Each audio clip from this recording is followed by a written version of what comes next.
Arc is a game that has life to many prehistoric creatures, with some naturally stronger than others, but there are still some I think need to be stronger, so there are 5 animals that I think need buffing.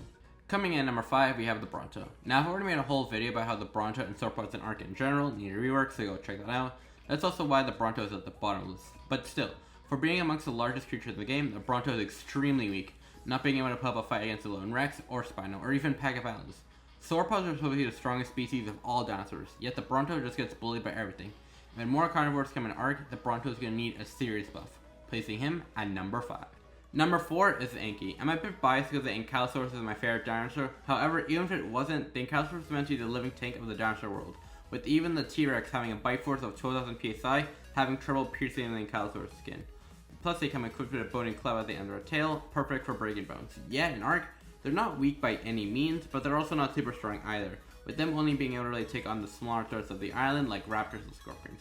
I think the Anki should be able to contend with the big boys like the Spino and Rex in terms of health and melee. I'm planning on doing a video just for the Anki in the future. For right now though, the Ankylos sits at number 4. Next on our list is the Saber, the big cat of Cenozoic with a top dog or cat of its time, hunting down a range of creatures like deer, bison, sloths, and even mammoths and mastodons, with their pack-hunting skills and saber-like teeth. However, in Arc, they went from apex to kittens. They're simply too weak compared to everything else in that category, with dire wolves and thalass being superior to them in every single way. They really need a special ability, utilizing their saber-like teeth alongside with more health, more damage, and maybe a buff similar to the pack buff called a pride buff or something, since you know that's what you call a pack of lions. But yeah, with all that being said, the Saber comes in 3rd place. Number 2 on our list is the Trach. Similar to the Anki, the Trach also gave the king of dinosaurs himself trouble, with 2 imposing 3-foot-long horns, and 1 smaller, all made for piercing and ramming, and with a frill made of bone acting as natural headgear. The Trach was one of the fiercest dinosaurs to ever roam the earth, but much like every other creature on the list, they got done dirty by Arc. Pretty much the only dinosaur a Trach can take on the island are raptors or anything small.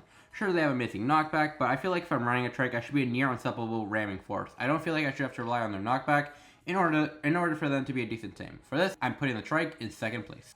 Some honorable mentions are the Diplo. Again, I don't know why they made a sauropod do 0 damage. The Parasaur, a creature of this size should be able to do way more damage. And the Quetzal, I think it'd just be really cool to have a giant flying creature that was also really strong. For the number 1 spot, we have the Sarco. The giant alligator was so massive it rivaled every terrestrial carnivore in size and strength, and with a bite force of 18,000 psi, the Sarco had a stronger bite force than any dinosaur, putting the fear into any creature of what could be lurking just below the shells. Not in Arc though. Sarcos are just merely a distraction or an annoyance in the game. They don't strike fear on players like they should, and with the Dinosuchus coming into the base game, the Sarco will fully get replaced and might even become useless. So hopefully in the future, Wildcard buffs the Sarco so it actually can compete with the Dinosuchus and other late game creatures. But with all that being said, that concludes the top 5 creatures in Arc who need buffing. Thank you all so much for watching, have a nice day, and bye-bye!